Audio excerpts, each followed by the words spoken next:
Lunes ng gabi po ngayon mga kapatid at syempre ito po ang Juicy. Magkakasama kami ni na IC Mendoza, Shalala! At ang aming guest co-host, isang bazarista, tindera ng sabon, Gladys Reyes. Yes! Hello, present! At syempre mga kapatid, dito na po ang panahon para silipin natin ang matitindi at mainit na issue. Dito lamang po sa ating Bigating Express Pasabog. Express Pasabog Top 5.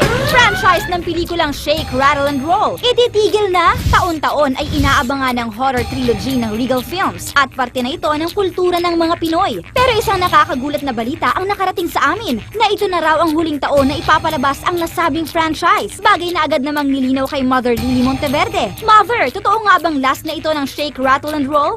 Yes, you know, this is my last episode of Shake. This is number 13, yeah. Yeah, because ang haba na ng series So talagang we have to close it already. This 3 episode is parang equivalent, in each episode, parang it's equivalent to one movie. Talaga, tsaka iba ang special effect, prosthetic, and everything. This is the best Shake. Express Pasabog Top 4. International singer David Archuleta may bagong pasabog.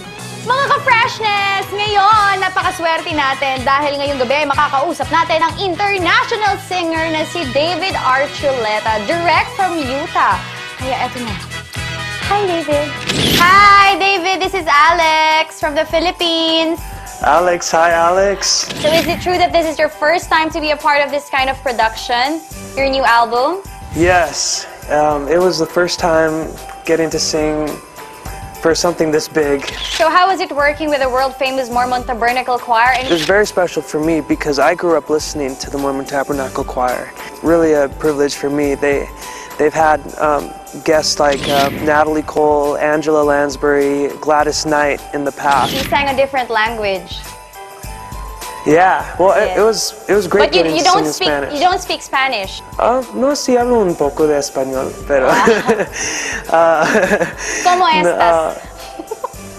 Sorry? That's all I know. ¿Cómo estás? Wow. Muy bien, gracias. Okay, can you give us a short sample of your favorite song from the album? Can I sing a little bit? Yeah. Just a little bit. Silent night, holy night, all is calm, all is bright. Can I ask you last question? When are you coming back to the Philippines? I'm hoping to come back soon to the Philippines, and I'm hoping to come very soon, actually. So thank you so much gonna to be all the waiting. Filipinos for your support. Salamat. Wow, thank you. Salamat po. Happy holidays. Thank you so much, David Archuleta. Ayun, mga ka-freshers, talagang ibang level na talaga ang Juicy, mga nakakapanayam natin. We're so happy. Kaya huwag niyong kakalimutan bumili ng Glad Christmas Tidings album. Okay? Sige. See ya! At sa pagbabalik po natin sa Juicy mga kapatid, etong aking baon. Ano yan, Ay? Nagsimula ang kwento nito sa MVP Ball. Okay. Di ba? Siyempre, ang dami natin nagpuntahan doon. Gana. Malalaking personalidad ng TV5. Pero bukod sa ating lahat, merong mga bisita tayo nung gabing yon. Siyempre si Aga Mulak, di ba? Kasama niya ang kanyang wife na si Sherlyn Gonzalez. Ganda nung gabing. Napakaganda niya. Nagniningning ang kanyang kagandahan. Siyempre, ang dami-daming tanong. Bibit-bitin na rin ba ni Aga si Sherlyn dito sa TV5? Sabi naman ni Aga, hindi dapat bigyan ng ibang interpretasyon. Sabi niya, what's wrong with that? She is my wife. Wherever I go, she goes. Yun ang sabi niya. At wala namang masama nga naman kung sumama man. Kaso may kwento ngayon. Ano? Lahat daw ng mga personalidad na nagpunta sa MVP Ball mula sa kapuso at kapamilya, bibigyan daw ng leksyon. Ha? Merong ganong kwento, lumabas sa dyaryo yun. Kaya nga ang sabi ng iba, bakit naman ganon? Parang nagiging personalan na yata ang labanan ng mga network. asawa Saka ano masama yun. naman yun, parang kung hindi naman siguro party ng TV5, it's still a party. At saka diba? asawa Christmas yun, pa naman. diba? Christmas pa. Asawa. Oo, yun. Kaya, Oo. ikaw.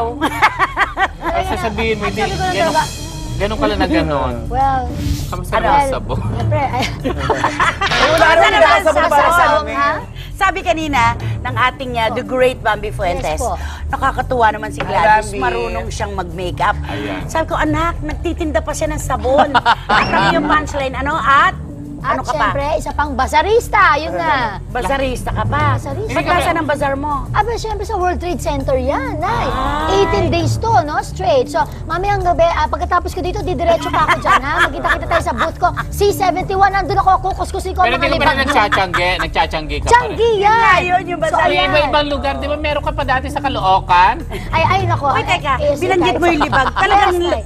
literal mong Ito ginaganon? nanay, kaya nga. Yan na, yung baon mga mo, sige. May itim, ang mga underarm, siko, tuhod, alak-alakan, o mga singit. Ito na ang sagot sa inyong mga pamumblema. Yan, mamaya makita niyo dyan sa Ano yun bazar. talagang literal mong Ang ginaganon? tawag ko po doon, aking magic scrub. So kami talaga nagmamanufacture yan. So nakupuntahan nyo na talaga. Pero teka muna, nung bata ka pa, Gladys, si Mami Zenny, alaga ka sa kalamansi. Kalamansi. Ito naman, Nay, dahil syempre alam ko, busy tayo, ang hirap na maghiwa-hiwa pa, mano-mano. Yung kalamansi, may I put ko na doon sa aking magic scrub. So may calamansi extract na Yes, yun. of course. Very Herbal. Sabi nga, herbal. So magdadala ka Fruit bukas. extract. Aba, Dito, syempre. dito. Yun na, 2 pa-experience days ka dito natin. Eto, expect ko yung bukas. ang pinakamagaling daw na ehemplo ng isang nagbebenta ang kanyang sarili. Tingnan ko ngay kilikili mo. Nakakahiya naman yan. Ano ba? Ay, tweet.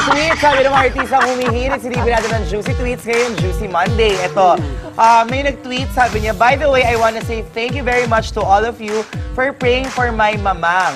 She was just discharged from the hospital today. Praise God. Galing kay Jose Marie Visceral, a.k.a. Vice Ganda. Salamat sa Diyos. Yes. Diba? Very good. Napakaganda naman. Na-ICU kasi lola niya, di ba? So, mga hindi nakakaalas. Ngayon, okay na. Lola, nanay. Lola po yan. Lola, si Lola, mama. okay. Okay, very Salamat good. naman, okay? Ay nako, ang dami pa rin po naming pambulabog dahil... Ito ang huling hagupit ng chikahan nag-iinit. Todo ang hirit sa... At syempre bumubulusok na, Juicy! Beautiful TV host may bongga revelasyon sa mga ka-freshness. Gusto niyo bang malaman ang sikreto ng kanyang kagandahan? I'm sure gusto niyo ring maging beauty queen like her. Kaya heto na, makisilip at makiusyosa sa bag ni Venus Ra. Hello, Juicy! Ako ba ay ibabag grade nyo ngayon? Eto na ha. Ito ay ang pinakaunang-unang LV bag ko. Actually, hindi naman talaga ako bumibili ng mga mamamahaling bag. Ito po ay pinangalanan kong Vinny. Kung bakit Vinny ang kanyang pangalan dahil siya po ay Vinny Guy ng aking tito. So siya si Vinny. Unang-una, may mga papel ako dito na kailangan papirmahan sa aking manager. Ang pabango. Ito po ang aking pabango. Chanel. Powder, syempre, kailangan ko ng powder. Yung pang retouch. Ballpen. Bilang contract signing ngayon, kailangan natin ng ballpen. Ang aking cellphone. Tchereng! That's me! Ang aking... Oh, meron pa pala may lipstick. Ayan, my lipstick. And of course, my wallet. Ayan, ang aking ID at ang aking mga cards. Yun lang, walang pera. Thank you, Juicy. Thank you. Thanks, Venus! Ikaw na talaga ang reyna! Reyna ng kakikayan!